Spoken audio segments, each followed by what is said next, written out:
मोक्षमार्गदाता नमो राजचंद्र प्रभुसार। उर्वशी समूरे वसो सदा परम आधार। जेणे जाण्यो खरो आत्मा, आत्माने अन्य अन्यने। अक्षय पूर्ण ज्ञानिते सिद्धने धन्य धन्य छे। अज्ञानतिमिरान्धनां ज्ञानाञ्जनशलाकया चक्षुरुन्मीलितं येन तस्मै श्रीगुरुवे नमः। सत्श्रुतने नमस्कार, तारक त्रिपुटीने नमस्कार, असीम उपकारी आत्माने नमस्कार, महावित्रोने नमस्कार, महाविત્રો સમાન મુરબ્બીઓ મુમુક્ષુને નમસ્કાર। પરમ કૃપાળુ દેવ પ્રણીત વચનામૃતજી પત્રાંક 264 હે પ્રભુના 20 દોહા, એમાં 12મા દોહરાની આપણે વિચારણા કરવાનો પ્રયાસ કરીએ। ગઈકાલના 11મા દોહરામાં છેલ્લું એમ આવ્યું કે તુજ વિયોગ સ્ફુરતો નથી, વચન નયન યમ નાહી। વચન અને નયનના ઘણા ઘણા દોષ છે અને તે આપણે યથાશક્તિ વિચાર્યું। તેમાં તારો વિયોગ ચાલતો નથી। જો પ્રભુ, શુદ્ધાત્મા, ભગવાનનું કોઈ વચન, વચનામૃતજી એવું કંઈક યાદ હોય અને સામે પણ આત્મા છે એમ લાગતું હોય તો આપણને રાગ દ્વેષના પરિણામ સંભવે નહીં।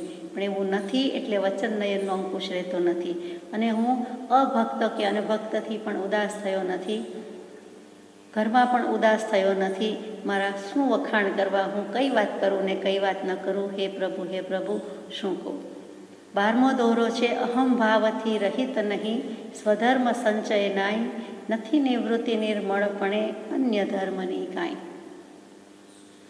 અહમ ભાવથી રહિત નહીં, હું અહમભાવથી જ રહિત થયો નથી। મારામાં મારાપણું, હુંપણું છે એ કોઈ દિવસ ગયું નહીં। એટલા માટે તો કૃપાળુદેવને 6 પદની દેશના 493મો પત્ર એમાં મૂકવું પડ્યું કે અનાદિ સ્વપ્ન દશાને લીધે ઉત્પન્ન થયેલો એવો જીવનો અહમભાવ, મમત્વ ભાવ, તે નિવૃત્ત થવાને અર્થે જ્ઞાની પુરુષોએ આ 6 પદની દેશના પ્રકાશી છે। અને તે સ્વપ્ન દશાથી રહિત માત્ર પોતાનું સ્વરૂપ છે એમ જો જીવ પરિણામ કરે તો સહજ માત્રામાં જાગૃત થઈ સ્વસ્વભાવરૂપ મોક્ષને પામે। એટલે મોક્ષ અને દોષ અને મોક્ષ બંને 2 અઢી લીટીમાં કૃપાદેવે મૂકી દીધું છે, એ ખૂબી છે। તો એવા અહમભાવથી હું રહિત નથી। યશો વિજયજી મહારાજ પણ એમ જ કહે કે જે કાંઈ મંત્ર છે એને તોડી નાખવાનો છે, મોહને તોડી નાખવાનો મંત્ર છે।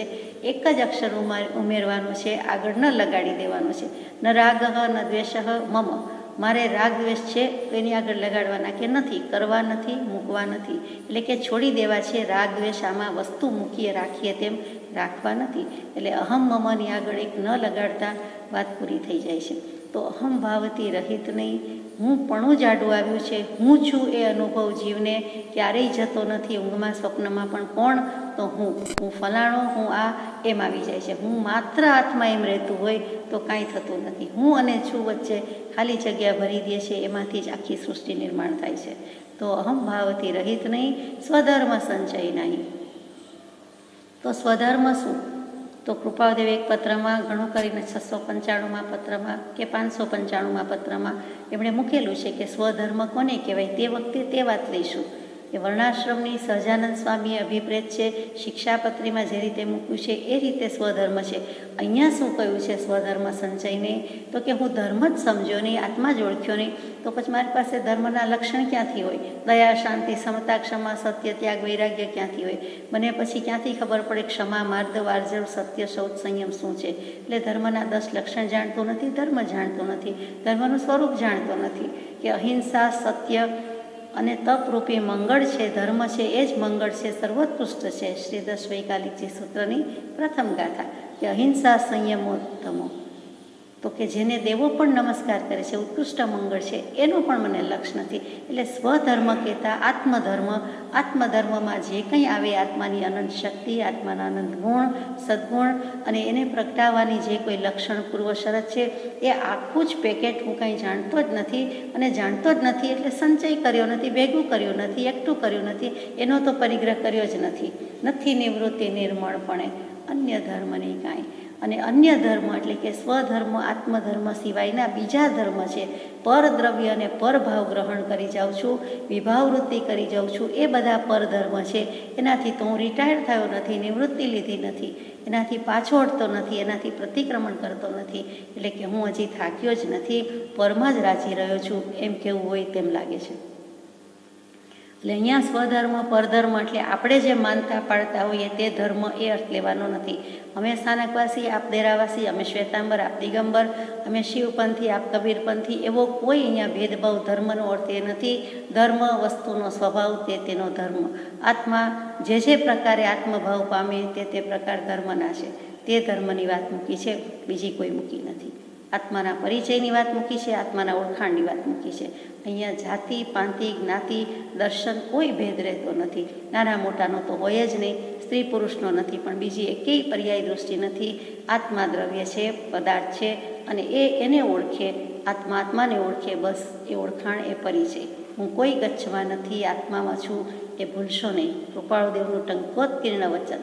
એ 84 ગચ્છ લાવો કે અનંતા ગચ્છ લાવો, અમે કોઈ ગચ્છમતમાં હતા નહીં, છીએ નહીં અને રહીશું નહીં. પ્રભુશ્રીજી કે મારા વાલાએ અમને આત્મામાં લાવીને ઊભા રાખી દીધા. જુઓ તો ખરા એની કેવી કરુણા છે, કેવી કૃપા છે કે ક્યાંય ઊભા રહેવા દીધા નથી.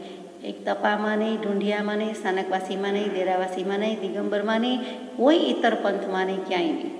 તો ત્યાં પરધર્મ અને સ્વધર્મનો અર્થ આ રીતે બેસે છે. શ્રી ભગવદ્ ગીતાજીમાં 3જા અધ્યાયનો ઘણું કરીને 35મો શ્લોક છે. સ્વધર્મે નિધનમ શ્રેયઃ પરધર્મો ભયાવહ. ત્યાં શ્રી કૃષ્ણજી અર્જુનજીને સદબોધ આપે છે કે સ્વધર્મ શું અને પરધર્મ શું. તું સગા માને છે, મારા માને છે, મામકા માન્યા, મારા વડીલો, મારા મુરબ્બીઓ, મારા જ કાકા પિતરાઈ, માતા દાદા બધાને મારવાના છે, એવો ભાવ આવે છે, ત્યાં જ ભૂલ છે. એમ અર્જુનનો વિષાદ યોગ અથવા તો જે કંઈ કયો તે દૂર ટાળે છે, આપણે જાણીએ છીએ. તો એમાં કહ્યું કે સ્વધર્મે નિધનમ શ્રેયઃ, પોતાના ધર્મમાં રહેવું અને બીજાના ધર્મમાં રહેવું. તો કે બીજાના ધર્મમાં રહેવું એના કરતાં પોતાના ધર્મમાં રહીને રહેતા થકા મરણ આવે તો પણ ઉત્તમ છે. આત્માની આજ્ઞા, આત્માનું આરાધન પાડતા પાડતા મરણ આવે તો પણ એનું કલ્યાણ જ છે. અને પરધર્મમાં રહેતા એટલે કે પરદ્રવ્યની વાત કરતાં કરતાં, પરમાં વૃત્તિ રાખતા રાખતા જીવાય તો પણ ખરાબ છે. ખરેખર તો આમાં જ મરણ આવે તો વધુ સારું છે. ત્યાં સ્વધર્મે નિધનમ શ્રેયઃ પરધર્મો ભયાવહ.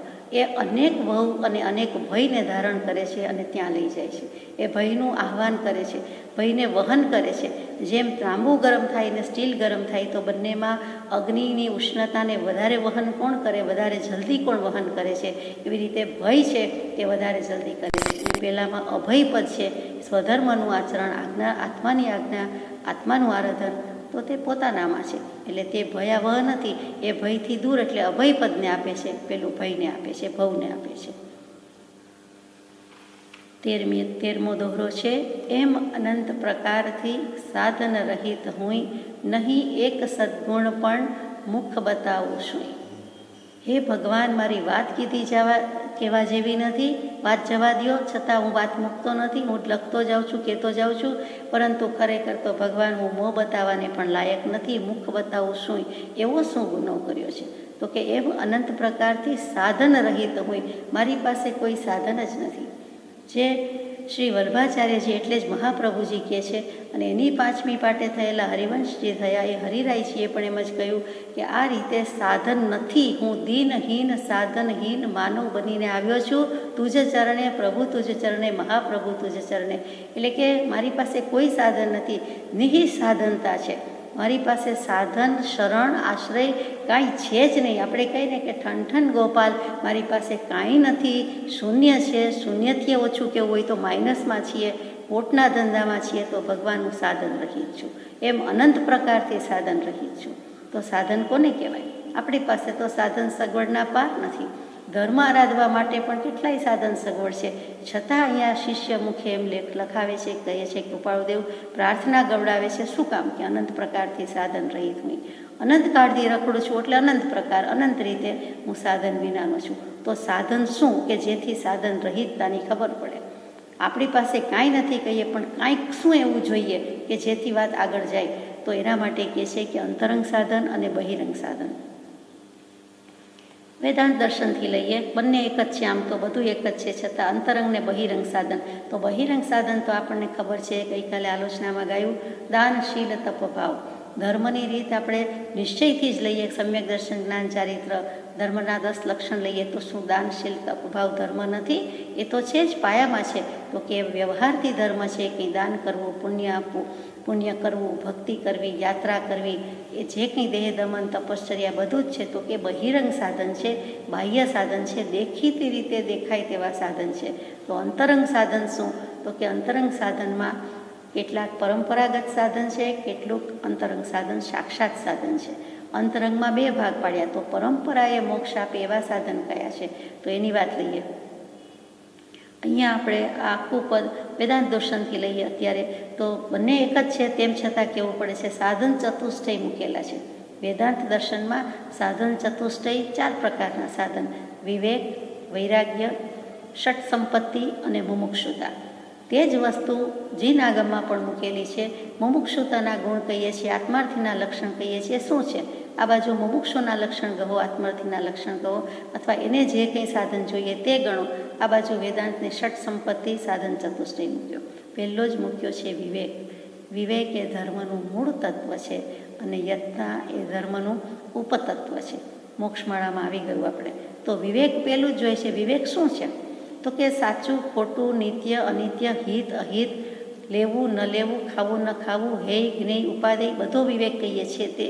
તો કે આત્મા નિત્ય અને તેથી ભિન્ન, તેથી જુદું, એ બધું જ અનિત્ય છે. દેહ જેવો દેહ પણ અનિત્ય છે એવો નિશ્ચય કરવો. શાસ્ત્રના અભ્યાસીને એ નિશ્ચય થાય છે, છતાં પણ શુદ્ધ અંતઃકરણ નહીં હોવાથી એ વૈરાગ્યમાં આવી શકતો નથી અને એ છોડ જેમ કરમાઈ જાય છે, એને સિંચન પોષણ નથી મળતું, વૈરાગ્યનું સિંચન પોષણ નથી, એટલે નિષ્ફળ જાય છે. એટલે ફરીથી કે શાસ્ત્ર વાંચનારો વિવેક કરવા તો જાય છે, પણ એને શુક્લ અંતઃકરણ કે શુદ્ધ અંતઃકરણ નથી, એટલે કે પોપડિયું થઈ જાય છે, પોપટિયું થઈ જાય છે, બોલવા પૂરતું, રટી જવા પૂરતું, ગાઈ જવા પૂરતું રહે છે. હકીકતે એને વિવેક પ્રગટતો નથી, નિષ્ફળ જાય છે. એટલે વિવેક એ પણ સાધન છે. બીજું વૈરાગ્ય. આ લોક અને પરલોકના ભોગની કોઈ પણ ઈચ્છાનો ત્યાગ, અંશ માત્ર પણ ઈચ્છાનો ત્યાગ. હૈ ઈચ્છા દુઃખ મૂલ, જબ ઈચ્છા કા નાશ, તબ મીટે અનાદિ ભૂલ. તો એ વાત અહીંયા આવી. ત્રીજું સાધન છે શમ, કે બાહ્ય વિષયોથી મનને રોકવું. કશાયની ઉપશાંતતા, 5 ઇન્દ્રિયના વિષયમાં જે કંઈ વૃત્તિ જાય છે તેનાથી મનને રોકવું. આ વસ્તુ બહુ ભાવે, એટલે આ વસ્તુ લાવવી જરાય જરૂર નહીં. ભાવે અનંતકાળમાં અનેક વસ્તુ ખાધી, અનેક વાર ખાધી, અનંત વાર ખાધી. મેરુ પર્વતના ડગલા થાય એટલું વાપર્યું. આ ભવમાં પણ કેટલું જમ્યા, કેટલી પાકી કેરી ખાધી, કેટલો રસ જમ્યા, કેટલી રોટલી જમ્યા, તો પણ તેના વિના ન ચાલે, અથવા તેની ઈચ્છા થવી, તો ત્યાં વૈરાગ્યનો અંશ પણ નથી. એટલે શમ નથી, વૈરાગ્ય નથી. આવી તો અનેક વસ્તુ છે. આગળ જઈએ. દમ. દમ એટલે ઇન્દ્રિયોનું દમન કરવું. દમ એટલે દમ, શ્વાસ, રોગની વાત નથી. તો કે બાહ્ય વિષયોમાં ઇન્દ્રિયોને પરોવી દીધી છે, રોકી દીધી છે. તો ઇન્દ્રિયોનું દમન, પેલું કશાયનું ઉપશમન, ઈચ્છાનું દમન, અને હવે ઇન્દ્રિયોનું દમન આવ્યું. પછી 5મું મૂક્યું છે શ્રદ્ધા, કે સત્ય વચન શું છે? તો કે સત્ય શાસ્ત્ર છે, સત્ય ગુરુનું વચન છે તેવો વિશ્વાસ. કે મને ખબર પડતી નથી, મને સમજાતું નથી, પણ આ ભગવાનના વચન, આ વચનામૃતજી એ સાચું છે, સત્ય છે, એમાં સત જ નીતરે છે, અને એનો કહેનારો પુરુષ કે લખી જનારો પુરુષ સંપૂર્ણ સત હતો, એવી શ્રદ્ધા.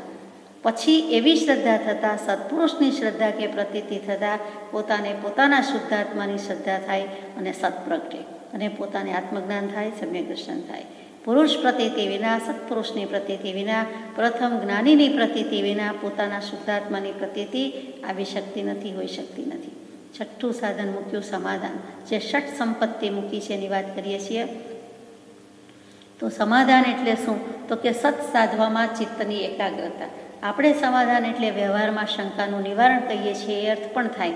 અહીંયા આત્માના હોવાપણાની શંકા હોય, હું મોક્ષ પામીશ કે કેમ એવી શંકા હોય, આત્મા નિત્ય છે કે કેમ એવી શંકા હોય, મોક્ષ જેવું કાંઈ છે કે કેમ એવી શંકા હોય. એ 6 શંકા આત્મસિદ્ધિ શાસ્ત્રમાં છે તે લઈએ, અથવા સત પ્રત્યેની કોઈ પણ વાત લઈએ, તો એ સાધવામાં ચિત્તની એકાગ્રતા, એટલે કે મન ત્યાં સ્થિર થાય. 5 ઉત્તરથી થયું સમાધાન સર્વાંગ, સમજો મોક્ષ ઉપાય તો ઉદય ઉદય સદભાગ્ય. એટલે એ પણ એક સાધન છે કે 6 પદની દેશના, એનો ઉપાય મોક્ષનો ઉપાય. સાતમું કયું છે ઉપરામ અથવા ઉપરતી. ત્યાગેલા વિષયની ઈચ્છા ન કરવી, તે ઉપરમી જવું, પરાઠા થઈ જવું, એનાથી વિરમી જવું. એટલે કે એક વખત જમ્યા છે, એક વખત વિષયો આરોગ્યા છે, અનંતકાળમાં અનંત પ્રકારે આરોગ્યા છે, ભોગવ્યા છે, આ ભવમાં ભોગવ્યા. હવે એક વખત છોડી દીધું તો છોડી દીધેલું, વમી દીધેલું, ઓકી કાઢેલું કે નાખેલું તે કોઈ જીવ ફરી ક્યારેય આરોગ્યની સ્વાદ કરે નહીં. તો પછી જે વ્રત નિયમ લીધા, જે તપ ત્યાગ કર્યા, તો પછી હવે કોઈ દિવસ તે વિષયની ફરીથી ઈચ્છા કરાય નહીં. તિતિક્ષા કે ટાઢ, તાપ વગેરે જે કંઈ દ્વંદ્વો છે, સુખ દુઃખ, ભૂખ દુઃખ, રોગ શોક જે કહીએ છીએ, જેટલા દ્વંદ્વ છે, જેટલા વિરોધાભાસી શબ્દો છે તે, તો એમાં તિતિક્ષા એટલે સહનશીલતા. શાસ્ત્રીય શબ્દ લાગે, એમાં ખમી ખૂંદવું, સહી જવું, સહન કરી જવું. એક નાની વાત, બે બોલમાં પણ સહન શક્તિ હોતી નથી, તો પછી ટાઢ તાપ અથવા એવા ભયંકર ઉપસર્ગ પરિસરમાં ક્યાં તો સહન શક્તિ આવે જ ક્યાંથી? તો ભગવાન કહે છે કે આ સાધન વિનાનો છું, મારામાં બધા ગુણો જ નથી. એટલે અહીંયા ષટ સંપત્તિ પૂરી થઈ. પહેલું વિવેક સાધન, બીજું વૈરાગ્ય, ત્રીજું દમ, શમ, શ્રદ્ધા, સમાધાન. એ ષટ સંપત્તિ એટલે કે 6 ગુણો કયા છે તે છે. અને ત્યાર પછી ચોથું મૂક્યું છે તે મુમુક્ષુતા નથી. હું સર્વ પ્રકારની મહાશક્તિથી મૂંઝાય જ નથી, તો હું મોક્ષનો શું પ્રયત્ન કરું? મને સદગુરુ શું ને સતદેવ શું ને સત્શાસ્ત્ર શું એવું કંઈ ખબર નથી, કેમ કે હું હજી મહાશક્તિમાં જ મૂંઝાયેલો છું. એનાથી મૂંઝાઈને આવ્યો નથી, ગભરાયેલો છું, આકુળ વ્યાકુળ છું. હવે શું કરવું એ ખબર નથી. ગુરુ પ્રસત્તિ, ગુરુનો પ્રસાદ, ગુરુની કૃપા, શ્રવણ, મનન અને નિધિધ્યાસન એ તો આપણે કોઈ વખત લીધેલા છે, હમણાં જ લીધેલા છે કે ગ્રહણપૂર્વકનું શ્રવણ તે સાચું શ્રવણ છે. બીજું મનન છે કે જે કંઈ સાંભળ્યું છે એનો ઊંડો વિચાર કરવો, મનન કરવું. અને ત્યાર પછી એવું મનન કરવું કે જેથી મન ન રહે, એટલે ન મન થઈ જાય, અને એના પરિણામે નિધિધ્યાસન થાય, એટલે ધ્યાન અને સમાધિ પહેલાંની સ્થિતિ આવે. વારંવાર દોહરાવવું, વારંવાર ચિંતન કરવું, વારંવાર ઉપયોગ ત્યાં જ લઈ જવો, તે નિધિધ્યાસન છે. ત્યાર પછીનું 9મું સાધન મૂક્યું છે મનોનાશ. ન મન, નમન કરતાં, નમસ્કાર કરતાં મન વિનાની સ્થિતિ થઈ જાય, સંકલ્પ વિકલ્પ વિનાની સ્થિતિ થઈ જાય, તે મનોનાશ. મનોનાશ, મનોલય, જે કહો તે, કેવલી ભગવાન જેવી દશા.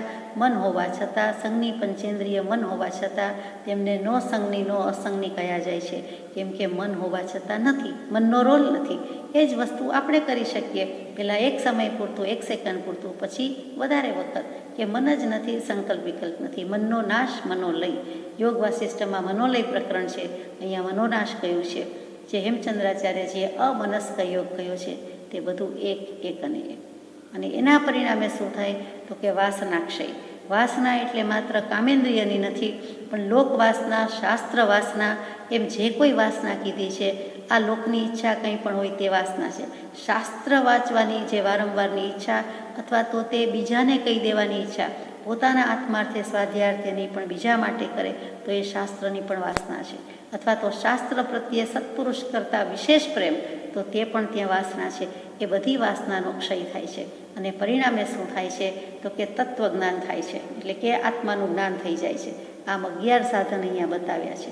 તો મને પ્રશ્ન થાય કે બાહ્ય સાધનમાં દાનશીલ, તપ, ભાવ જે કંઈ છે તે, અંતરંગ સાધનમાં આ સાધન ચતુષ્ટયથી માંડીને વેદાંતની રીતે કે જીનાગમની રીતે 11 સાધન બતાવ્યા. તો એ બધા પરંપરાએ સાધન છે. તો સાક્ષાત સાધન શું છે તો કે સાક્ષાત અંતરંગ સાધન તો એક જ છે, શ્રી સદગુરુ મુખે શ્રવણ કરવું. પ્રત્યક્ષ યોગે વગર સમજાવીએ સ્વરૂપ સ્થિતિ થવી સંભવિત છે, એ કૃપાળદેવનું વચન છે. તો તે આપણને દર્શન પમાડી દે, આત્માનું દર્શન પમાડી દે. એટલે કે કોઈક પ્રત્યક્ષ સદગુરુનો યોગ હોય અને તેમના શ્રી મુખેથી શ્રવણ કરવાનું બાજે યોગ થઈ જાય, તો તે સૌથી સાચું અંતરંગ સાધન.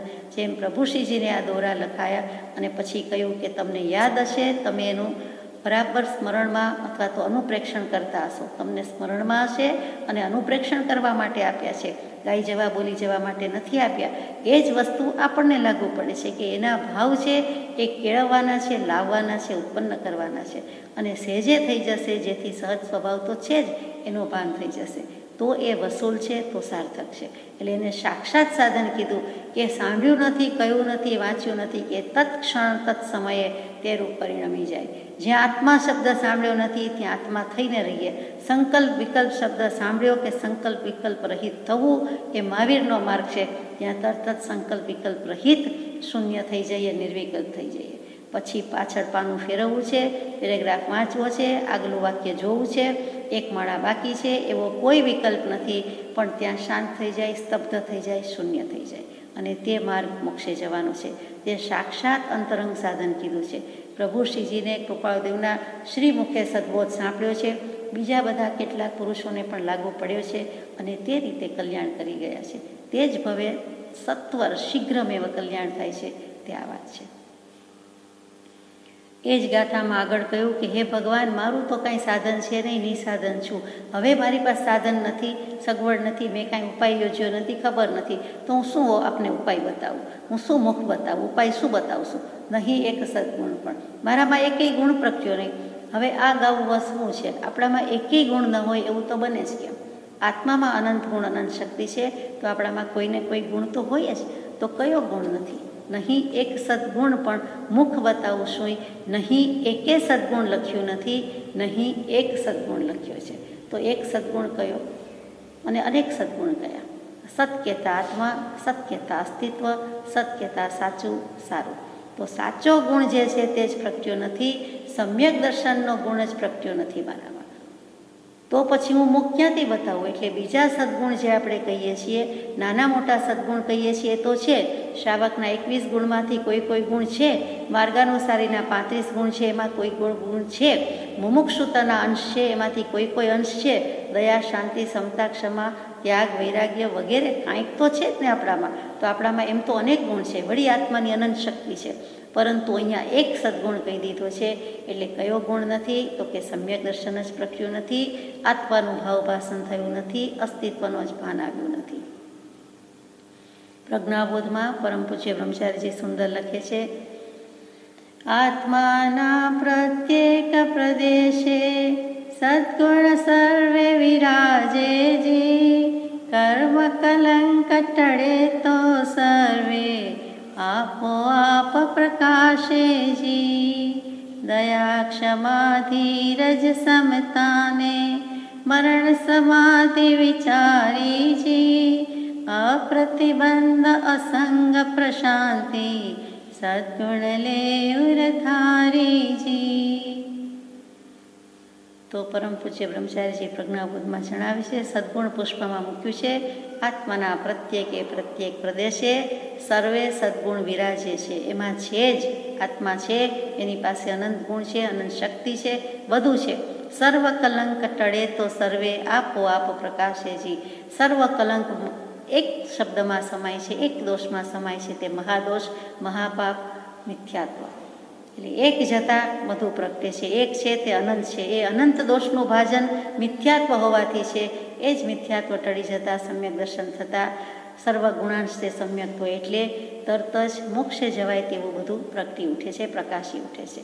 દયા, ક્ષમા, ધીરજ, સમતા, અપ્રતિબંધ, અસંગ પ્રશાંતિ, આ બધા જ સદગુણ છે, અને એ ઉરમાં ધારવાની વાત છે, ઉદ્યાનમાં ધારી રાખવાની વાત છે. એટલે કે બધા ગુણનો સરવાળો એકમાં સમાય છે, તે મુખ્ય ગુણ એવો સદગુણ જ મારામાં પ્રગટ્યો નથી. હવે કહી શકીએ, જ્યાંથી શરૂઆત કરી છે ત્યાં જ આગળ જઈએ છીએ કે મિથ્યાત્વ હોવાથી અનંત દોષનું ભાજન, અને હવે એક સદગુણ સમ્યક દર્શન ન હોવાથી મુખ બતાવવાને લાયક નથી. બાકી તો ગુણની પાર આવે એવી વાત નથી. 14મી દોરો છે, કડી છે, કેવળ કરુણા મૂર્તિ છે, જો દીનબંધુ દીનનાથ, પાપી પરમ અનાથ છું, ગ્રહો પ્રભુજી હાથ. હે પરમ કૃપાળુ દેવ, હે પરમાત્મા, કોઈ પણ પરમાત્મા, કોઈ પણ જ્ઞાની, અને અહીંયા પરમ કૃપાળુ દેવને સંબોધીને કરીએ છીએ, કેવળ કરુણા મૂર્તિ છો. આપ તો માત્ર, કેવળ એટલે ફક્ત, સિર્ફ, નથિંગ બટ, અને નથિંગ બટ સેલ્ફ કહીએ છીએ આત્મા. આ બધા કેવળના અર્થ થાય. તો કે માત્ર કરુણાની મૂર્તિ છો. આપણે કહીએ આ માટીની મૂર્તિ છે, આ સોનાની મૂર્તિ છે, ચાંદીની મૂર્તિ છે, પંચધાતુની મૂર્તિ છે, એમાં તો કોઈક એક વસ્તુમાં બીજી વસ્તુ ભેળસેળ થાય, મિક્સ થાય. કંઈક સરવાળો થાય, કંઈક મિશ્રણ થાય, કમ્પોઝિટ ફોર્મ થાય. અહીંયા તો કૃપાળુદેવને કહીએ છીએ કેવળ કરુણામૂર્તિ છો, એટલે કે આપ નિષ્કારણ કરુણાશીલ છો. આપનામાં એક પણ કરુણા સિવાયનો અંશ નથી, એટલે કે બધું જ કરુણામય છે, કરુણાસભર છે. જે કંઈ ગુણ છે, સદ્ગુણ છે, જે કંઈ છો આપ તે બધું જ કરુણા જ છે. એટલે કરુણાસાગર કૃપાળુદેવ કહીએ છીએ, પરમ કૃપાળુદેવ કહીએ છીએ, એમનેમ તો કહેતા નથી. આ સનાતન સંપ્રદાયના સત્પુરુષોની એવી નિષ્કારણ કરુણાશીલ સહજ અવસ્થા છે કે સમય માત્રના અવકાશે આખો લોક સ્વસ્વરૂપ પ્રત્યે હો, અન્ય પ્રત્યે ન હો. આ કૃપાળુદેવના ટંકોત્કીર્ણ વચન છે. એ જ સંપ્રદાયની પરંપરામાં, સનાતન ધર્મની પરંપરામાં પરમ કૃપાળુદેવ પણ બાકાત નથી. એટલે એ કરુણામૂર્તિ છે, કેવળ કરુણામૂર્તિ છે. દીનબંધુ દીનનાથ. હું ગમે તેવો હોઉં, દોષનો ઢગલો હોય, ટોપલો હોય, પણ આપ તો દીનબંધુ દીનનાથ છો. આપના વિશેષણ ઓછા નથી. આપને જેટલા વિશેષણથી નવાજીએ એટલું ઓછું જ પડે. અમારી નવાજી કોઈ કામયાબ થાય એવું નથી, પણ આપ તો સમર્થ છો, દીનબંધુ છો, દીનના બેલી, ગરીબના બેલી, અનાથના નાથ છો. તો અમારા જેવા દીનના, હીનના, સાધનહીનના હાથ નહીં પકડો તો કોણ પકડશે? એટલે આપ તો આવા બધા છો. દેજો તમને ઘટતું દાન, એ ભગવાન તમારી પાસે આવ્યો છું. આપ તો શુદ્ધ ભાવે સદાય રમો, બે ઘડી શુદ્ધ ભાવે ઠરું હું.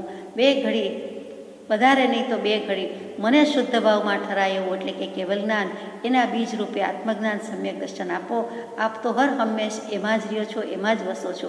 મોટા પુરુષને, મોટા માણસને મહાત્મા છો, પરમાત્મા છો, મોટી પાઘડી મોક્ષની પહેરી છે. તો તમને દેજો તમને ઘટતું દાન, તમને જે યોગ્ય દાન લાગે, અથવા તો તમારી યોગ્યતા પ્રમાણે. અમારી યોગ્યતા ન હોય તો કાંઈ નહીં, પણ તમે તમારા વિરુદ્ધને વિચારીને અમને કંઈક દાન આપજો. પાપી પરમ અનાથ છું, ગ્રહો પ્રભુજી હાથ. હું તો પાપી છું, પરમ અનાથ છું. શું કામ પાપી છું? આપણે એવા પાપી છીએ. કેમ પાપી કહીએ? મિથ્યાત્વ મોટું પાપ, એટલે કેવડાવવું પડે. અને પ વત્તા આપ, આપ એટલે આત્મા, અને પ પડી જાય છે, પાતયતી આત્માનમ, એટલે કે જે પોતાના આત્માને પાડી દે છે, ભ્રષ્ટ કરે છે, પોતાના આત્માના ગુણોને આવરણ રૂપે આવી જાય છે, આડા આવી જાય છે. સ્વરૂપનો નાશ તો થઈ શકતો નથી, સ્વરૂપ નષ્ટ ભ્રષ્ટ થઈ શકતું નથી, પણ એને આડે આવરણ આવે છે. એટલે પાતયતી આત્માનમ, મને આત્માની આડે આવો છો, આત્માના સ્વરૂપની આડે આવો છો, અને તેથી હું પોતે જ આવું છું. એટલે હું પરમ અનાથ છું. આપ તો પુણ્યશાળી, પવિત્ર, પુનાતિ તે પવિત્રમ, પણ હું પાપી, એટલે કે પાતયતી આત્માનમ. અને મોટું પાપ કયું? તો કે મિથ્યાત્વ. જેમ લોભને સર્વ પાપનો બાપ કહેવાય, એના મૂળમાં પણ મિથ્યાત્વ છે. મિથ્યાત્વ સર્વ દોષનું મૂળ, સર્વ પાપનો બાપ મિથ્યાત્વ છે. તો એટલા માટે હું પાપી છું કે હું હજી આત્મા પામ્યો નથી, પરમ અનાથ છું. જેવો તેવો અનાથ નથી. સામાન્ય ભાષામાં કહીએ તેવો સામાન્ય અનાથ નથી. માતા પિતા વિહોણો એવો અનાથ નથી, પણ જગતના નાથ વિનાનો છું. મારા માથે પરમાત્મા નહીં, મારા માથે નાથ નહીં, મારા માથે સત્પુરુષ નહીં, સદગુરુ નહીં, અને નિજ મતિ કલ્પનાથી જ બધું કરું, એ તો અનાથતા જ છે. એ તો મને શોભે જ નહીં. એટલે હું અત્યારે અનાથ છું. ગ્રહો પ્રભુજી હાથ, તો હે પ્રભુ મારો હાથ ગ્રહણ કરો. અનંતકાળથી રખડું છું, એટલે પણ અનાથ છું. અનંતકાળથી આથળ્યો, વિના ભાન ભગવાન, સેવ્યા નહીં ગુરુ સંતને, મૂક્યો નહીં અભિમાન. અનંતકાળથી આથળું છું, કેમ કે અનંતકાળથી મારું અસ્તિત્વ છે. એટલે જ્યારથી અસ્તિત્વ છે ત્યારથી આ કમ્પોઝિટ ફોર્મ દેહને આત્માને એક લઈને ફરું છું. અને એ પહેલાં તો નિગોદમાં હતો, અવ્યવહાર રાશિમાંથી વ્યવહાર રાશિમાં આવ્યો. હું ભગવાનનું મુખે ક્યારે જો, ભગવાન શું એ ક્યાં ભાન હોય, એવા અનંતકાળ કાઢ્યા. પછી વળી તિર્યંશમાં આવ્યો, એટલે કે વનસ્પતિ પણ થયો, જીવડું પણ થયો, પશુ પંખી થયો. આ બધું એમાં ભગવાન શું ને વાત શું? જીવતો જાગતો કાળા માથાનો માનવી છું, પંચેન્દ્રિય છું, સંજ્ઞી પંચેન્દ્રિય છું. તો પણ જો મને કાંઈ થઈ શકતું નથી, તો ત્યારે તો ક્યાંથી દર્શન થાય? એટલે હું અનંતકાળ કાઢીને આવ્યો છું, રખડીને આવ્યો છું. નિગોદમાં બીજા જીવોની પરિણતિ, કે મારા જેવા કે હું પોતે જીવ, એની પરિણતિ વિશુદ્ધ થાય જ ક્યાંથી? તો નિગોદમાંથી બહાર નીકળું જ કેમ? પણ ન જાણે કે કોઈક વખત સત્પુરુષની છાયા પડી ગઈ હશે, કૃપા દૃષ્ટિ થઈ ગઈ હશે, તો એક જગ્યાએ અનંત જીવો એક આટલું શરીરને બધું જે છે તે શેર કરે છે. તો એ અનંત જીવના ગુચ્છામાંથી, આખા લાડવામાંથી એક કયો કણ છૂટો પડે?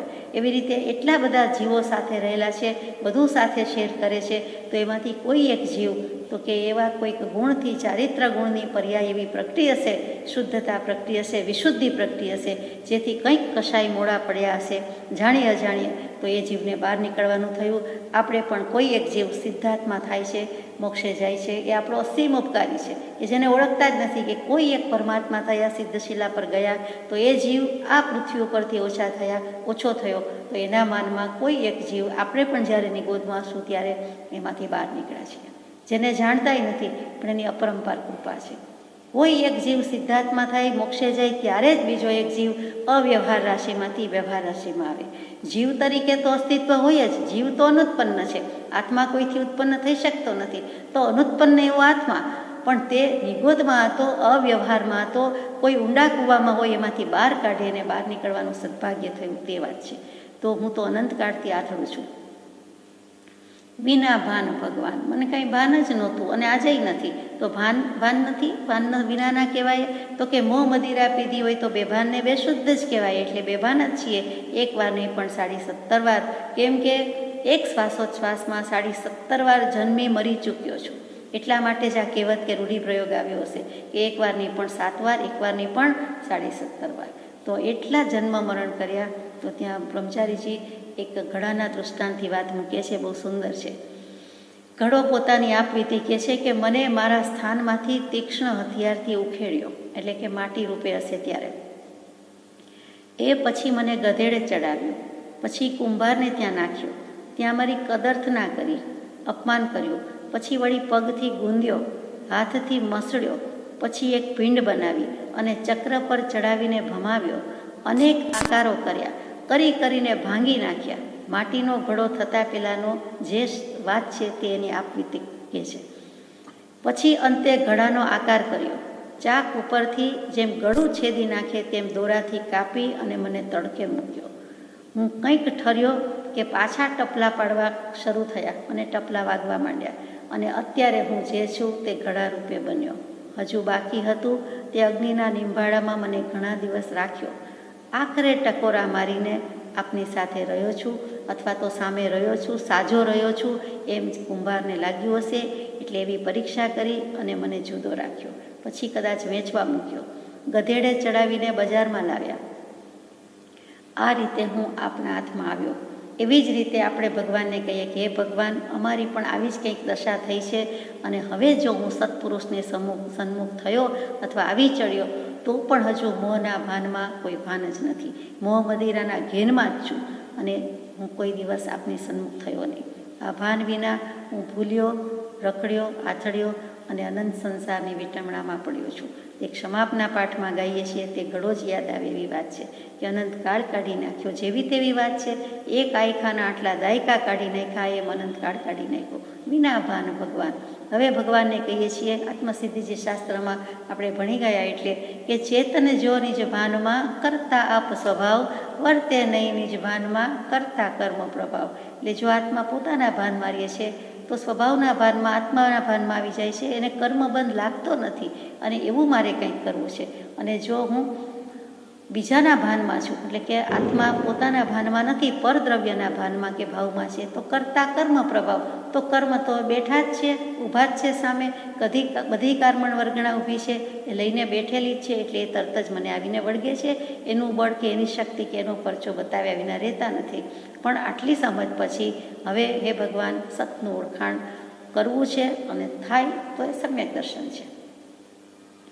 અનંતકાળથી આથડ્યો, વિના ભાન ભગવાન, સેવ્યા નહીં ગુરુ સંતને, મૂક્યો નહીં અભિમાન. મેં આટલું કરીને શું ભૂલ કરી, ભાનમાં કેમ ના આવ્યો? તો ગુરુ જ સેવ્યા નહીં, કોઈ ગુરુની સન્મુખ જ થયો નહીં. મૂક્યું નહીં અભિમાન. માનો કે સદગુરુની સન્મુખ થયા તો રામદાસજી સ્વામી કહે છે, સ્વામી રામદાસજી થઈ ગયા તેમ, કે જેને ભોજનમાં બેસે છે તો જાણપણાની મક્ષિકા ખાઈ લીધી, એટલે કે પ્રથમ ગ્રાસે મક્ષિકા, પહેલાં કોળિયામાં જ માખી આવે તેમ. તો કે જમવા બેઠો કે ચાલો સદગુરુની આજ્ઞા શું છે, તો હું જાણું છું, સમજું છું, એ રૂપે માખી પોતે ખાઈ ગયો. માખી ખાઈ જાય તો શું થાય, મોઢામાં આવી જાય તો શું થાય, પેટમાં જાય તો શું થાય, આપણે જાણીએ છીએ. વમી નાખે, ઉલટી કરી નાખે, કાઢી નાખે. તો પછી મને ભોજનની રુચિ જ શી રીતે થાય? હું જાણું છું, સમજું છું રૂપી, જાણપણા રૂપી માખી ખાઈને આવ્યો છું, તો હે ભગવાન, ભોજનની રુચિ મને કેવી રીતે થાય અને હું કેવી રીતે પચાવી શકું, કેવી રીતે મારા પેટમાં સંગ્રહી શકું? મારું જે છે એ હું બહાર કાઢી નાખું, માખી બહાર નીકળી જાય, જાણપણું નીકળી જાય, એટલે કે હું જાણું છું, સમજું છુંનું માન અભિમાન નીકળી જાય, તો જ ભગવાનની આજ્ઞા છે તે કંઈક કોતરાશે કે ચિતરાશે. આ મારો અહંભાવ જતો નથી, એટલે કે મને કંઈ જ્ઞાન ભાન થતું નથી. એટલે ક્રોધ પ્રત્યે તો વર્તે ક્રોધ સ્વભાવતા, માન પ્રત્યે તો દીનપણાનું માનજો. અભિમાન પ્રત્યે પણ દીનપણાનું માન કરવા જેવું છે, બાકી વસ્તુ માલ નથી, નહીં તો કલ્યાણ નથી. એટલે કે ભગવાન નમ્રતા રાખીને પણ એમાં કેટલાક જીવ અહંકાર કરે છે કે હું કેવો નમ્ર, કે હું કેવી નમ્ર, તો એ પણ અભિમાન છે. સેવ્યા નહીં ગુરુ સંતને, મૂક્યું નહીં અભિમાન. સેવના કરવી મોટી વાત છે. સેવના શું છે? તો કે આપણે કહ્યું કે દેહથી સેવા, તો દેહજા, વિત્તજા, પૈસાથી, ધનથી, મન વચન કાયાથી સેવા કરવી એ દ્રવ્ય સેવા છે. પણ ભાવ સેવા એટલે કે મનથી ઉપયોગપૂર્વક માનસી સેવા એ બહુ મોટી વાત છે, અને તે હજુ મેં કરી નથી. જો કરી હોત તો અભિમાન ન હોત, જો અભિમાન ન હોત તો આ જન્મ મરણ વગેરે હોત જ નહીં, મોક્ષમાં માલતા હોત. એ નથી કર્યું, એ કાંકરો કાઢીને હાથમાં આપ્યો છે ભગવાને, એ પ્રભુના દોરામાં આટલા દોષ છે. બોલો, હવે માનવું છે આપણે કે એ દોષ કોણ કઢાવે, દોષ કોણ બતાવે? પ્રત્યક્ષ પુરુષ ન હોય તો કોણ બતાવે? આ પ્રત્યક્ષ પુરુષ નથી તો શું છે? બધું મૂકી દીધું છે, બધા દોષ, બધા કાંકરા છે, હવે આપણે કાઢી નાખવાના છે. વીણીને સત્વ લઈ લેવાનું છે, તત્વ ગ્રહણ કરવાનું છે. પરમ પૂજ્ય બ્રહ્મચારીજીએ એક દૃષ્ટાંત મૂક્યું છે, બહુ સરસ છે, કે શરદ પૂનમની રાત અને શ્રી કૃષ્ણ ભગવાનને એમ થયું કે ચાલો વાંસળીના સૂરમાં, વાંસળીથી સંગીતના સૂર રેલાવું. એટલે શરદ પૂનમની રાતડીને એમણે વાંસળી બંસળીના સૂર છેડ્યા, અને તરત જ બધી જ ગોપીઓ ભાન ભૂલીને ઘરને મૂકીને ત્યાં કામ છોડીને આવી ગઈ. તો શ્રી કૃષ્ણજી કહે છે કે તમે તમારા પતિને મૂકીને અત્યારે અહીં કેમ આવ્યા? ઘર અને ઘરના અને બાળકો અને બીજા બધાની વાત બરાબર, પણ તમે તમારા પતિદેવને મૂકીને, સ્વામીને મૂકીને અહીંયા કેમ આવ્યા? અને ખીજાય છે. ત્યારે ગોપી બધી એક થઈ જાય છે અને કહે છે કે અમે એક વાત કહીએ, સાંભળો અમારી, કે પતિ પરદેશ ગયા હોય ત્યારે અથવા બહારગામ જાય ત્યારે પોતાનો ફોટો, ચિત્રપટ, લાકડાનું પૂતળું એવું કંઈક પૂજવા માટે અથવા રાખવા માટે આપીને જતા, અને એમ આપે પણ કહ્યું છે, શીખવાડ્યું છે. પછી રોજ અમે તેની પૂજા પણ કરતા, અને બધા એમ જ એ પ્રમાણે કરે છે, અથવા તો ફોટાને પગે લાગે છે. અને પછી પતિ ઘરે આવીને જ્યારે એમ કે મને પાણી આપશો, અથવા તો પાણી આપજે, અથવા તો જમવાનું બનાવજે, અથવા આ પ્રમાણે કરજે, તો એમ કહેવાય ત્યારે અમારે તો પહેલાં તમે જે ફોટો આપી ગયા છે એને પાણી આપીશ, અથવા તો લાકડાની મૂર્તિ કે કંઈ આપ્યું હોય તો એને પાણી આપીશ, કે ફ્રેમ પાસે મૂકી આવીશ, અથવા તો એને જળને હું સેવા કરું, અથવા એની સેવા કરું કે જે રૂબરૂ સાક્ષાત આવ્યા, ઘરે આવી ગયા પરદેશથી, બહારગામથી, એને પાણી આપું કે એની સેવા કરું? તો હવે પતિ પરમ કૃપાળુ મારા રે, અથવા તો પતિ શ્રી કૃષ્ણજી મારા રે, પતિ પરમાત્મા મારા રે, ગોવિંદો પ્રાણ અમારો રે, એવી રીતે ગોવિંદ, ગોપાલ એ જ અમારા ખરા પતિ છે. તો અમે આપની સેવામાં આપનો સાદ, બંસરીનો સોળ સાદ સાંભળીને આવી ગયા છે, અમને આપનો જ નાદ લાગ્યો છે, એટલે ખરેખર અમે ઘરવાળાને પણ અત્યારે મૂકીને આવ્યા છીએ, એટલે તમે અમારા પતિ છો, તેની જ કૃપા અને વરવારે. એટલે એ બધા તો લાકડા જેવા કે જળ જેવા કહેવાય, કે સાચું કોણ જીવે છે? તો કે આત્માને પામ્યો છે એ સાચું જીવે છે, બાકી તો બધા જ્ઞાની પુરુષની ભાષામાં હાલતા ચાલતા શબ્દ છે. એટલે તે સાંભળીને શ્રી કૃષ્ણ બહુ પ્રસન્ન થયા અને બહુ જ આનંદથી તે વખતે રાસ રમ્યા, કે સાચી વાત છે, તમે સાચું પકડ્યું છે, તમારી દલીલ સામે, તમારા પ્રેમ સામે મારાથી કાંઈ દલીલ થઈ શકે એવું નથી. અને આમાં બોધ રહેલો છે, આપણે જાણીએ છીએ કે જીવતું જાગતું ચેતન કે કોણ છે? તો કે પરમાત્મા છે, જ્ઞાની પરમાત્મા છે, સદગુરુ છે. એટલે કે જ્યાં આત્મા પ્રાપ્ત છે, જ્યાં સ્વરૂપની પ્રાપ્તિ છે, ત્યાં છે. એટલે ગોપીનું તો દૃષ્ટાંત છે, ગોપી ભાવે પૂજવાનું છે, ગોપી ભાવે આરાધના કરવાની છે. ગઈકાલે રાધા ભાવે કહેતા હતા, એ જ ગોપી ભાવની વાત આવી છે. હવે રાસલીલા શરૂ થઈ, અને એ વખતે ગોપીને એક ગોપીની સાથે શ્રી કૃષ્ણજી છે. તો બધી ગોપીને એમ થાય છે કે આપણે કેવી ભાગ્યશાલીની છીએ, આપણે ભાગ્યવંતી છીએ, એવું બીજું કોઈ નથી આ જગતમાં. અત્યારે રૂકમિણી વગેરે પટરાણી પણ નથી, અર્જુનજી વગેરે પણ નથી, વિદુરજી વગેરે નથી, ઉદ્ધવજી વગેરે નથી, કોઈ નથી. જે શ્રી કૃષ્ણના પરમ સખા કયો સુદામાજી, અર્જુનજી અથવા તો ઉદ્ધવજી, એટલે કાકા પણ થાય છે અને સગા કાકા પણ છે અને વિદ્વાન પણ છે અને સંન્યાસ પણ લેવડાવ્યો છે, બ્રહ્મચારી છે, આજીવન બ્રહ્મચારી છે, તે જ ભવે મોક્ષે પણ જાય છે, તો કે એ પણ નથી. એટલે અત્યારે આપણે જ ભાગ્યવંતા કે ભાગ્યશાળી છીએ કે આપણી સાથે શ્રી કૃષ્ણજી છે.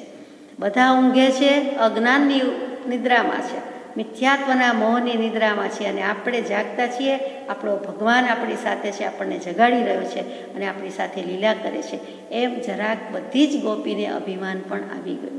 જેવું અભિમાન આવ્યું, એક એક ગોપીને આવ્યું, શ્રી કૃષ્ણજી ગાયબ, રવાના, અંતર્ધાન થઈ ગયા અને અદૃશ્ય થઈ ગયા. અને એક પદ રચાઈ ગયું ત્યારે મોહન વરને માન સંગાથે વેરજો. અપૂર્વ અવસરના રાગે છે, બહુ સુંદર છે કે આ મોહનવર શ્રી કૃષ્ણજી તમે એવા લટકાડા, પણ તને માન આવ્યું, બોધ આપવો તો આ બોધ આપવાની રીત છે, તરત જ ભાગી ગયા, રવાના થઈ ગયા. અહીંયા આપણને સમજાય, બ્રહ્મચારીજી કહે છે આ બોધ ઉપરથી ઘણો બોધ લેવાનો છે કે દેહ ભક્ત જગમાં ઘણા, દેશ ભક્ત છે તો દેવ ભક્ત પણ છે ઘણા, ગુરુ ભક્ત છે કોઈ. આ ગુરુ ભક્ત કે આવા જ્ઞાની ભક્ત કે પરમાત્માની ભક્તિ કરનારા તો કોક જ છે. મોટા ભાગના તો જગતમાં દેહની ભક્તિ કરે છે, દેહાધ્યાસ છે. પછી રાષ્ટ્ર અને દેશ માટે દાજ છે તો દેશભક્ત છે. પછી દેવભક્ત છે, ઈષ્ટદેવ, આરાધ્ય દેવ, સર્વજ્ઞ દેવને પણ ભજનારા છે. પણ ગુરુ ભક્ત કે જ્યાંથી જ્ઞાનની પ્રાપ્તિ છે એ તો કોઈક જ છે. 16મો દોરો લઈએ. સંત ચરણ આશ્રય વિના સાધન કર્યા અનેક, પાર અને તેથી પામ્યો ઉગ્યનો અંશ વિવેક. સદગુરુની આજ્ઞા વિના પોતાની મેળે અથવા તો કુગુરુના આશ્રયે, અસદગુરુના આશ્રયે જપ, તપ, શ્રાવકપણું, શ્રાવિકાપણું, દીક્ષા વગેરે સાધન કર્યા તે સત્ક્રિયા હોવા છતાં સંસારમાં રખડાવનારી થઈ. શું કામ સંસારમાં રખડાવનારી થઈ? કેમ કે વિવેક આવ્યો નહીં, સ્વપરનો ભેદ પડ્યો નહીં, જળચેતનનું જ્ઞાન થયું નહીં, તેનો અંશ પણ આવ્યો નહીં. અંશે પણ ખબર ન પડી કે આ હિત છે, અહિત છે, સત્ય છે, અસત્ય છે, કર્તવ્ય છે, અકર્તવ્ય છે, ખાદ્ય અખાદ્ય, ભક્ષ્ય અભક્ષ્યની વાત તો સવાલ જ નથી, એ પણ આવ્યો નહીં વિવેક. એટલા માટે જ આપણે કદાચ કહેતા હશું કે પદ્મનંદી આલોચનામાં છેલ્લે ગવડાવે છે, નિશ્ચય તારો ને આશ્રય તારો, પામ્યા પછીથી રહે શું? હે ગુરુ રાજ તમે જાણો છો સગળું, છોરું અમે તો તમારા. એટલે બીજા બધા સાધન કર્યા છે પણ સ્વચ્છંદે કર્યા છે, નિજ મતિ કલ્પનાએ કર્યા છે. આમ બેસું તો ધ્યાન થાય, આમ બેસું તો પ્રકાશ દેખાય, એટલે લાઇટ થાય, ઝબકારો થાય, તે જ જાણે આત્માનું દર્શન થઈ ગયું. એમ તો નથી. આજે ધ્યાન યોગ ને સતની વાત બરાબરની સસ્તી થઈ ગઈ છે, પણ તેમ નથી. સંતના ચરણના આશ્રય વિના એકેય સાધન ફળીભૂત થતું નથી અને પાર પણ પમાતું નથી. તો શેનાથી પમાય છે? આગળ જઈએ કે સહુ સાધન બંધન થયા, રહ્યો ન કોઈ ઉપાય, સત સાધન સમજ્યો નહીં, ત્યાં બંધન શું જાય. આ બધા જ સાધન જે દર્શાવ્યા છે તે મને બંધન સમા થયા. તો સાધનનું કામ શું છે? સાધના કરાવવાનું છે, સાધ્યને સિદ્ધ કરવાનું છે. તો બંધન શું કામ થયા? તો કે ત્યાં બંધન શું જાય? મેં સ્વચ્છંદે કર્યા, મેં પ્રતિબંધે કર્યા. ટાળી સ્વચ્છંદને પ્રતિબંધ રે, મૂળ માર્ગ સાંભળો જીનનો રે. એટલે ત્યાં બંધન એટલે સંસાર રૂપે બંધન થયું, રાગદ્વેષ રૂપે બંધન થયું. પણ શું કામ? તો કે એના કારણમાં સ્વચ્છંદ અને પ્રતિબંધ, 4 પ્રકારના પ્રતિબંધ અડાવ્યા અને બધા દોષનું મોટું નિમિત્ત કારણ એવું સ્વચ્છંદ, મૂળ્યું સ્વચ્છંદ, સ્વ અને છંદ, નિજ મતિ કલ્પનાએ મન માની, મન મરજી, મન પસંદ રીતે કર્યું અને તેથી હું સત્સાધન સમજ્યો જ નહીં, મને બંધન થયું. સંત જેવા સંત મળ્યા તો સંત ચરણ આશ્રય વિના. આગલી ગાથામાં કહ્યું, સંત કોને કહે છે? સતનો સાક્ષાત્કાર છે, આત્માનો સાક્ષાત્કાર છે, તેને સંત કહેવાય.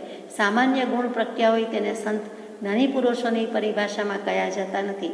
આપણે ગમે તેને ગામે ગામ સંત કહીએ છીએ. હકીકતમાં સત પામ્યા હોય તે જ સંત છે. શાંતિ પમાડે તેને તો સંત કહીએ, તેના દાસના દાસ થઈ રહીએ. કેવું મજાનું પદ. પ્રીતમ સ્વામી કે 32 લક્ષણ સોહામણા, સંતના લક્ષણ સોહામણા, 32 લક્ષણ સોહામણા. અને પ્રીતમ સ્વામી પણ એ જ રીતે કહે કે સંત તે સંત, બીજું બધું તંત. તો ગમે ત્યારે સંતને જોવા, દર્શન કરવા, એની આંખોમાં જોઈએ તો આંખોમાં ઝાંખો, તો પ્રતિપળ વર્ણ થંભ્યો અને વછૂટતી પ્રેમની સરવાણી અથવા તો નિર્દોષ નિર્મળ નિર્ભેળ પ્રેમ જ દેખાય તેનું નામ સંત. એમાં રાગદ્વેષ નથી, એમાં ગમો અણગમો નથી, પણ એમાં તટસ્થ પ્રેમ છે, પૂરો પ્રેમ છે. એટલે એમાં ક્યાંય ઉપયોગ ભમિત થતો નથી, એવો સ્થિર અસંગ નિર્વિકલ્પ ઉપયોગ છે. અને એને શિષ્ટ ભાષામાં આ કહીએ છીએ, શાસ્ત્રોની ભાષામાં, વ્યવહારની ભાષામાં એની આંખોમાં ઝાંખતા નથિંગ બટ પ્રેમ, પ્રેમને પ્રેમ જ છે. એટલે કે એમાંથી પ્રેમ નીતરે છે, પ્રેમ વછૂટે છે. અને રાગ ખરાબ છે, સ્નેહ ખરાબ છે, પ્રેમ હંમેશા શુદ્ધ છે, પવિત્ર છે. એવો નિર્મળ પ્રેમ નીતરતા સંત મળ્યા, તો પણ એના ચરણ કમળમાં મેં આશ્રય લીધો નહીં, એના પગમાં પડ્યો નહીં, એમની કીધેલી દીધેલી એકેય આજ્ઞા પણ મેં પાડી નહીં. એટલે સૌ સાધન બંધન થયા. એમણે જે સાધન બતાવ્યા એની સેવના તો કરી નહીં, એને તો મેં કાંઈ ઉપાસ્યા જ નથી. તો પછી હવે મારો ઉપયોગ મારા આત્મામાં ક્યાંથી રહે? મર્મ સમજ્યો નહીં તો કલ્યાણ ક્યાંથી થાય? મર્મ સમજવું તો સત્પુરુષનું ઓળખાણ થાય, અને તો સત્પુરુષની ભક્તિ કરું, આત્મામાં ઉપયોગ રાખવું અને કર્મબંધ ટાળવું, અને તો જ એ સાધન થાય. એટલે સત્સાધન સમજ્યો નહીં તો સત્સાધન શું છે? તરત જ આપણને થાય તો કે આત્મામાં ઉપયોગ રહે, જેથી કર્મબંધ થતો અટકે, એનું નામ તે જેનાથી થાય તે સત્સાધન છે. જ્ઞાનીની ચર્યા કે અહીંયા કૃપાળુદેવની અંતરચર્યા કે ગહન દશા આપણે ઉકેલી શક્યા નથી, આપણે ઓળખી શકતા નથી, હજુ પણ ઓળખી શકતા નથી. જો ઓળખી શકીએ, યથાર્થ ઓળખાણ થાય તો તે તેવો જ થાય. એટલે તે થઈ શક્યું નથી. ત્યાં મારું બંધન કેવી રીતે જાય? મારા સ્વચ્છંદ પર પ્રતિબંધ કેવી રીતે જાય? 18મી ગાથા છે. પ્રભુ પ્રભુ લઈ લાગી નહીં, પડ્યો ન સદગુરુ પાય, દીઠા નહીં નિજ દોષ તો કરીએ કોણ ઉપાય. માનો કે કંઈક ઉપાસના કરવા ગયો, પણ મને હજુ પ્રભુ પ્રભુ લઈ લાગી નથી. થોડીક વાર ગમે, સહેજ વાર કરી લઉં, પણ પછી ગમે નહીં. તો લઈ શું? લઈ એટલે આપણે સાદી ભાષામાં શું સમજીએ કે હઠ કે રઢ કે રટણ લઈએ. તે બાળક કોઈ હઠ કરે છે, રઢ લે છે, તો શરૂઆતમાં પહેલી જ વાર કૃપાળદેવે જે પદ મૂક્યું ત્યારે રઢ પણ લખ્યું હતું એમ સાંભળ્યું છે. પ્રભુ પ્રભુ લઈ લાગી નહીં, પ્રભુ પ્રભુ રઢ લાગી નહીં. પછી તરત જ પોતે જ લઈ રાખી દીધું. એમાં પણ કંઈક સૂચક છે, વધારે રહસ્ય રહ્યું છે. પહેલી તો માત્ર હઠ રઢ કે રટણ થયું. લઈ શું? તો કે સંગીતની પરિભાષા અને આત્માના સંગીતની પરિભાષા લગોલગ જાય છે. સુરતા આવી જાય છે. તો કે લીન થઈ જવું, લય લીન થઈ જાય છે, તે લય પામે છે. પણ લય એટલે શું? તો કે સંગીતમાં, ગીતમાં આપણે લય કોને કહીએ? તે ગીતનો વેગ. ઘોડો જેમ વેગમાં દોડે છે તેમ ગીતનો વેગ કહીએ છીએ. એની સંગીતની પરિભાષામાં તો કે જે કંઈ માત્રિક સંધિ એકમો છે એનું નિયમિત આવર્તન અને પારસ્પરિક અન્વિતિથી જે કંઈ બંધાથી તરે છે એ તરેને આપણે લઈ કહીએ છીએ. બરાબર? સાદી ભાષામાં ઢાળ, ચાલ, રાહ, દેશી, બાંધો જે કહીએ છીએ તે. કેટલીક વાર આપણે પૂજાની ઢાળ બોલીએ, કેટલીક વાર સ્તવનની દેશી બોલીએ.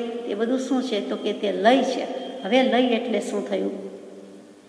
તો કે જે અવાજ નીકળે છે એટલે કે ધ્વનિ કહીએ છીએ સંગીતમાં. એ ધ્વનિનો આકાર એટલે કે વોલ્યુમ, અને એનો જે આરોહ અવરોહમાં કંપન થાય છે, વાઇબ્રેશન્સ કે આંદોલન થાય છે, જેને આપણે પીચ કહીએ છીએ કે હાઈ પીચથી ઉપાડ્યું, ઊંચા સ્વરેથી ઉપાડ્યું અથવા લઈ ગયા, એ જે કહીએ છીએ. એટલે વોલ્યુમ અને પીચ એ જ જે બંને વસ્તુ છે એનાથી સિદ્ધ થતી સંવાદપૂર્ણ આકૃતિ, તેનું નામ લઈ. એટલે આપણે જે ગાવામાં સમજી શકીએ છીએ એટલે આ દૃષ્ટાંત લઈએ છીએ કે સંગીતમાં, ગીતમાં, રાગમાં, ભક્તિમાં, સ્તવનમાં જ્યારે ગાઈએ છીએ ત્યારે ઊંચું નીચું, શબ્દ સાથે, અર્થ સાથે, ભાવ સાથે જે મેળ પાડતા હોઈએ છીએ, જે વેગથી કહીએ છીએ, જે ભાવથી ગાઈએ છીએ, જે કંપન થાય છે, જે વગેરે બધું છે એ સમજાય, એ લય છે. એટલે પ્રભુ પ્રભુ બોલી જવું અથવા તો ગાઈ જવું, અને તે વખતે પ્રભુના મય એટલે કે એવા ભાવ કે સ્પંદન થઈ જવા, એ પરિસ્પંદન એ ક્રિયા કહેવાય છે. યોગની વાત આવી, અને આવા ભાવ થઈ જવા તે આત્માનો ઉપયોગ છે. એટલે યોગ અને ઉપયોગ વચ્ચેની વાત આવી ગઈ, અને એવી લય લાગે તો પછી કામ થઈ જાય. પ્રભુ પ્રભુ લય લાગી નહીં, મને હે ભગવાન એવી લય લાગી નથી. હું આપના સદગુરુના પાયમાં, ચરણ કમળમાં હજુ પડ્યો જ નથી. થોડીક વાર ગમતું હશે કદાચ, પછી કાંઈ મને થતું નથી, તો એવું મેં કર્યું નહીં. વળી શું કર્યું નહીં? તો કે દીઠા નહીં નિજ દોષ. સ્વદોષ દર્શન વિના આત્મદર્શન શક્ય નથી, સંભવિત નથી. પોતાના દોષ જોવા નહીં, બીજાના ગુણ જોવા નહીં. તો પોતાના દોષ જોવા જોઈએ અને કાઢવા જોઈએ, બીજાના ગુણ જોવા જોઈએ અને સ્વીકારવા જોઈએ. મોટે ભાગે તો આપણને બીજાના ગુણ દેખાય જ નહીં, એટલે દેખાય તો આપણે ગ્રહણ કરીએ ને, એટલે વાંધો ત્યાં જ છે. બીજાના ગુણ જોવા એ પણ બહુ મોટી વાત છે, ખૂબી ત્યાં છે, જોઈએ તો ગ્રહણ થાય. તો અહીંયા કાઢવાની વાત છે કે મેં મારા દોષ જોયાય નહીં ને કાઢ્યાય નહીં. એક જ સીધી વાત છે કે શલ્યની પેઠે ખૂંચે તો કામ થાય. આપણને શલ્ય એટલે શૂળની પેઠે કાંટો પગમાં વાગ્યો હોય તો પોતાનો કાંટો વાગેલો હોય તે કોઈ બીજાના પગમાં કાઢવા જાય તો ચાલે? આપણા પગમાં કાંટો વાગ્યો હોય તો આપણા પગમાંથી જ કઢાવવો પડે ને, બીજાના પગમાંથી કઢાવે? બીજાના પગમાં તો છે નહીં, તો એને વાગ્યો નથી તો ક્યાંથી કાઢે? આપણને આપણા દોષ કાંટાની જેમ ખૂંચતા હોય તો આપણે જેમ કાંટો કઢાવવાની કે કાઢવાની મહેનત કરીએ છીએ, એવી જ રીતે આ શૂલ્ય કે શૂળ જેવા લાગતા હોય તો આપણે એ કાંટો કઢાવી શકીએ. એટલે કે સ્વદોષ જોવા જોઈએ. મને કાંટો વાગ્યો છે એવું લાગતું જ નથી. મને પગમાં કાંટો છે, અગર વાગી ગયો કે વાગે છે, અત્યારે જ વાગી ગયેલો છે અને હવે કાઢવાનો છે એવું લાગતું જ નથી. મિથ્યાત્વને મોટામાં મોટું શૂલ્ય અથવા શલ્ય કીધું છે. 3 શલ્ય કીધા છે, એમાં મિથ્યાત્વને મોટું શલ્ય કીધું છે. 18 પાપસ્થાનકમાં છેલ્લું મૂક્યું, the last but not the least, અને તે મિથ્યા દર્શન શલ્ય, અને તે કાઢવાનું છે. અને તે કાંટો દેખાતો નથી, એ દોષ જેવું જ લાગતું નથી, તો ઉપાય ક્યાંથી પ્રવર્તે? દીઠા નહીં નિજ દોષ તો કરીએ કોણ ઉપાય. આગળ જઈએ. અધમાધમ અધિકોપતિત સકળ જગતમાં હોય, એ નિશ્ચય આવ્યા વિના સાધન કરશે શું? અધમાધમ આપણને અધમકીય થઈ ફાવે એવું નથી, ગળે ઉતરે એવું નથી. તો અધમ સંધિ કરી અધમમાં અધમ છીએ, એટલે એટલા બધા પામર એવા વિષયને એવા અધમ છીએ. ક્યાંક અધમ શબ્દની વ્યાખ્યામાં વાંધો હોવો જોઈએ, આપણે સમજતા નથી. તો અહીંયા પરમાત્મા 25 નામનું એક સ્તોત્ર છે અને પ્રભુશ્રીજીએ ઉપદેશામૃતજીમાં મૂક્યું છે. એટલે કે ઘણી વખત એ બોલતા ગવડાવતા એ શ્લોક વારંવાર યાદ કરવાનું કહેતા. તે કયો? તો કે ઉત્તમા સ્વાત્મચિંતા સ્યાત, મધ્યમાં મોહ ચિંતના, અધમા કામ ચિંતા સ્યાત, પરચિંતા અધમા અધમા. ને ઉત્તમ શું છે? તો કે સ્વ આત્મચિંતા, પોતાના આત્માની ચિંતા કરે તે ઉત્તમ છે. મધ્યમ શું છે? તો કે મોહ વગેરે કરે છે, બીજી ચિંતા કર્યા કરે છે, તે મધ્યમ છે. અને અધમા શું છે? તો કે કામ વગેરે વિષયમાં, એટલે ઈચ્છા માત્ર જ ભૂલ છે, એટલે એવા બધા 5 ઇન્દ્રિયના વિષયમાં પ્રવર્તે છે, તે અધમ છે. અને પરચિંતા અધમા અધમા, એટલે પારકાની ચિંતા કરે છે, એટલે કે નિંદા નથી કેવી, પણ પરદ્રવ્યને પરભાવનું ગ્રહણ કર્યા કરે છે. પોતાનું મૂકીને પોતાની ચાવી ખોવાઈ જાય એનું ધ્યાન રાખતા નથી. પોતાની ચાવીની કાંઈ પડી નથી, પણ બીજાની ચાવી લઈને ફરે છે, બીજાની ચિંતા કરતા જાય છે. તો બીજું તે બીજું, સ્વ તે સ્વ, પર તે પર, આત્મા તે આત્મા, અનાત્મા તે અનાત્મા, જડ તે જડ, ચેતન તે ચેતન. તો પછી તેને કરવાની શું જરૂર? આવું કરે છે. પર ચિંતામાં છીએ એટલે આપણને અધમાધમ કયા છે. અધિકોપતિત, હું અધિક પડી ગયેલો છું. કેમ પડી ગયેલો છું? તો વચનામૃતજીમાં 728માં પત્રમાં કહે છે, પાન પર કહે છે કે અધમાધમ પુરુષના લક્ષણો. એટલે મારે ઘરનું કાંઈ કહેવું નથી, પરમ કૃપાળુ દેવે મૂક્યું છે તે વાંચીએ. કે સાચા પુરુષને દેખી તેને રોષ ઉત્પન્ન થાય, તેના સાચા વચન સાંભળી નિંદા કરે. ખોટી બુદ્ધિવાળા સાચી બુદ્ધિવાળાને દેખી દોષ કરે, રોષ કરે. સરળને મૂર્ખ કહે, વિનય કરે તેને ધનના ખુશામતિયા કહે. 5 ઇન્દ્રિય વશ કરી હોય તેને ભાગ્યહીન કહે. સાચા પુણ્યવાળને દેખી રોષ કરે, ગુસ્સો કરે. સ્ત્રી પુરુષના સુખમાં લઈ લીન, આવા જીવો માઠી ગતિને પ્રાપ્ત થાય. અને જીવ કર્મને લીધે પોતાના સ્વરૂપ જ્ઞાનથી અંધ છે, તેને ખબર નથી, તેને જ્ઞાનની ખબર નથી. એને અધમાધમ પુરુષ કયા છે. એટલે કેટલીક વખત અધમ પુરુષના લક્ષણ મૂકે શાસ્ત્રમાં, કેટલીક વખત મધ્યમ અધમના મૂકે, અને સૌથી છેલ્લે અધમાધમના મૂકે, કે જેને શાસ્ત્ર શું, દેવ શું, ગુરુ શું, ધર્મ શું એનું ભાન જ નથી. જગત શું સ્થિતિમાં છે, અથવા તો ભગવાન શું સ્થિતિમાં છે, કે પરમાત્મા તત્વ નામનું કાંઈક છે, કે ઈશ્વર છે, પરમાત્માનો ડર રાખવા જેવું છે, અથવા તો આપણે જ ભગવાન થઈ શકીએ એવો કોઈ શબ્દ એની ડિક્શનરીમાં જ નથી. કલ્યાણ શબ્દ નથી, મોક્ષ નથી, ધર્મ નથી, કર્મ નથી. તો એ બધા અધમાધમ. અને હમણાં જે વાંચ્યા તે અધમાધમ પુરુષના લક્ષણ. આપણને એમ થાય કે એવા બધા અધમ તો આપણે નથી, પણ અહીંયા જે હમણાં કૃપાળુ દેવે કહ્યું તેવા અધમાધમ પુરુષના લક્ષણ છે. એમાંથી જેટલું લાગુ પડતું હોય એનાથી વિશેષ શું કહેવાય? એ થઈ પડી ગયા છીએ, પતિ જ છીએ. પામ્યા નથી એટલે પડી ગયા જ કહેવાય. સમ્યક દર્શન ન હોય, મિથ્યાત્વ હોય તો પતિ જ છીએ. સકલ જગતમાં હોય, આખી દુનિયામાં હું આવો છું. બીજા જે હોય તે ભલે હોય કે ન હોય, બીજાની ચિંતા નથી. અને બીજાની કરીએ જ છીએ કે આખો સંસાર ખોટો, બધાય પાપી, બધાય પતિત, એટલે તરત જ કહીએ બધાય ચોર. અથવા આપણે કોઈ કહેતું હોય તો તરત કહીએ કે હા હું નથી કરતો, બધા એમ કરે છે, બધા આમ કહે છે. એ આપણી ધ મોસ્ટ કોમન ફેક્ટ છે. અને દરેક વાતમાં, દરેક વસ્તુમાં, કોઈ પણ ક્ષેત્રમાં આ દરેકના મોઢે સાંભળવા બોલાતો મળતો શબ્દ છે. તો એ જ વસ્તુ અહીં લાગે કે બીજાની શું ચિંતા કરે છે? સકલ જગતમાં હોય, હું જ આવો છું. અથવા તો બધું તો હોય, બધા તો હોય, હું પણ આવો છું. હે ભગવાન, હું જ અધમ અધિકો છું. બીજા નથી કે છે એની પરવા નથી, પણ હું જ છું. એ નિશ્ચય આવ્યા વિના નિશ્ચય કહી દીધો છે એટલે પાકું કરવું જ પડે. બીજા છે કે નહીં, બીજું જે કરતા હોય તે, હું શું કરું છું? તો કે એવો નિશ્ચય કે હું જ છું. સાધન કરશે શું? જ્યાં સુધી એ નિશ્ચય નહીં આવે ત્યાં સુધી એનો સાધન, એનો ઉપાય કાંઈ પ્રવર્તી શકે એમ નથી.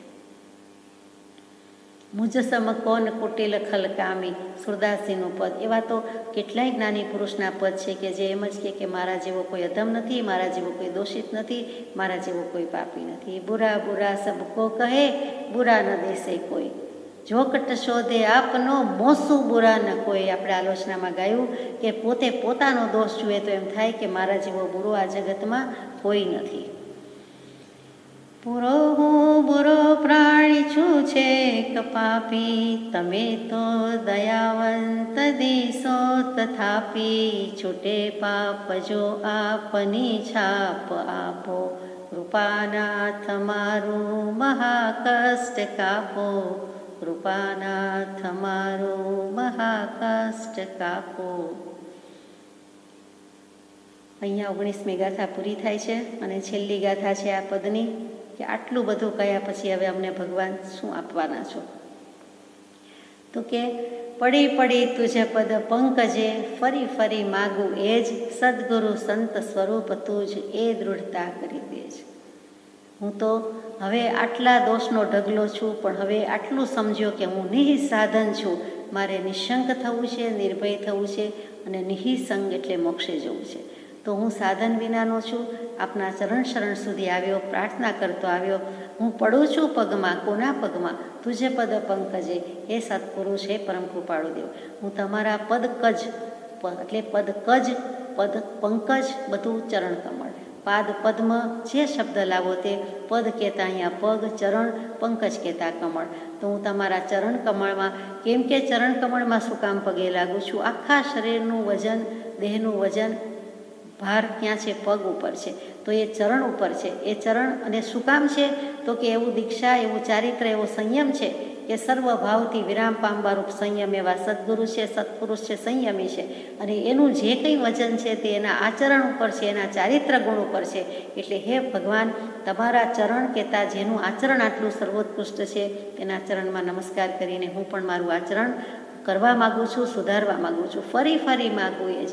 ફરી ફરી શું? એક તો ફરી ફરી એટલે વારંવાર, અગેન એન્ડ અગેન, પુનઃ પુનઃ, ફરીથી એમ કહીએ છીએ તે. બીજું ફરી ફરી એટલે શું? તો કે 4 ગતિ, 24 દંડક, 84 લક્ષ જીવ્યોની એમાં ફરી ફરીને આવ્યો છું. હવે હું ફરવું નથી, હવે મારે જોતું નથી. 84ના બહુ ફેરા ટાળવા છે.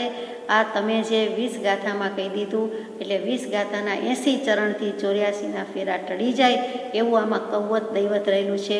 તો ભગવાન, હું એ જ માગું છું, બીજું કાંઈ જોઈતું નથી. ફરીથી ફરીને આવું છું અને હું માગ્યા કરું છું. સદગુરુ સંત સ્વરૂપ તું જ એ દૃઢતા કરી દે છે. હે ભગવાન, તમારામાં, જ્ઞાનીમાં કોઈ જ ભેદ નથી. ગુરુ અને જ્ઞાનીમાં, જ્ઞાની અને પરમાત્મામાં, સદગુરુ અને સંતમાં કોઈ જ ભેદ નથી. બંને એક જ છે. તમારું જે સ્વરૂપ છે, શુદ્ધાત્મ સ્વરૂપ છે, એ જ પરમાત્મ સ્વરૂપ છે, એ જ સર્વાત્મ સ્વરૂપ છે, એ જ સદગુરુ સ્વરૂપ છે, એ જ સંતનું સ્વરૂપ છે, અને એ જ તમારું સ્વરૂપ છે. એટલે હે પરમ કૃપાળુ દેવ, સત્પુરુષમાં જ પરમેશ્વર બુદ્ધિ, એને જ્ઞાનીઓએ પરમ ધર્મ કયો છે, એ આપે જ શીખવાડ્યું છે. તો હું વિચાર કરું છું, હું માન્ય કરું છું, હું નિશ્ચય કરું છું કે જે કાંઈ છે તે તમે, તમે અને તમે જ છો. પ્રભુ શ્રીજીની ભાષામાં, મારે તો એક, તે, તેને, તે જ. અમારે તો કૃપાળુદેવ જ છે, બીજું કોઈ નથી, બીજો કોઈ નથી, અહીંયા બીજાની જગ્યા જ નથી. પ્રભુ શ્રીજી એમ કહે કે બીજાની જગ્યા નથી. આપણે પણ એમ જ કહીએ કે ભગવાનના 2 પગલાં હૃદય કમલમાં પડે તો એ પછી બીજા કોઈના પગલાં પાડવાની જરૂર નથી અને જગ્યા જ નથી, અવકાશ જ નથી, ફુરસદેય નથી અને ચાન્સેય નથી અને જગ્યા પણ નથી. એમાં કોઈ રૂપ રહેતો નથી, અવકાશ રહેતો નથી. આવા દોરા પ્રભુશ્રીજી જેવા પ્રભુશ્રીજીને પરમ કૃપાળુદેવે લખ્યા હતા અને પછી 534માં પત્રમાં મૂકે છે કે આ જીવ અત્યંત માયાના આવરણે દિશામૂઢ થયો છે અને તે યોગે કરી તેની પરમાર્થ દૃષ્ટિ ઉદય પ્રકાશતી નથી. અપરમાર્થને વિશે પરમાર્થનો દૃઢાગ્રહ થયો છે અને તેથી બોધ પ્રાપ્ત થવા ના યોગે પણ તેમાં બોધ પ્રવેશ થાય તેવો ભાવ સ્ફૂરતો નથી. એ આદિ જીવની વિષમ દશા કહી. પ્રભુ પ્રત્યે દિનત્વ કહ્યું છે કે હે નાથ, હવે મને મારી કોઈ ગતિ એટલે કે માર્ગ દેખાતો નથી, કેમ કે સર્વસ્વ લૂંટાયા જેવો યોગ મેં કર્યો છે અને સહજ ઐશ્વર્ય છતાં પ્રયત્ન કરીએ છતે તે ઐશ્વર્યથી વિપરીત એવા જ માર્ગ મેં આચર્યા છે. તો તે યોગથી મારી નિવૃત્તિ કર અને નિવૃત્તિનો સર્વોત્તમ સદુપાય એવો જે સદગુરુ પ્રત્યેનો શરણભાવ તે ઉત્પન્ન થાય એવી કૃપા કર. એવા ભાવના 20 દોહરા તમને સ્મરણમાં હશે અને તેનું અનુપ્રેક્ષણ કરશો. સજાત્મ સ્વરૂપ પરમ ગુરુ. એક પ્રશ્ન પૂછું.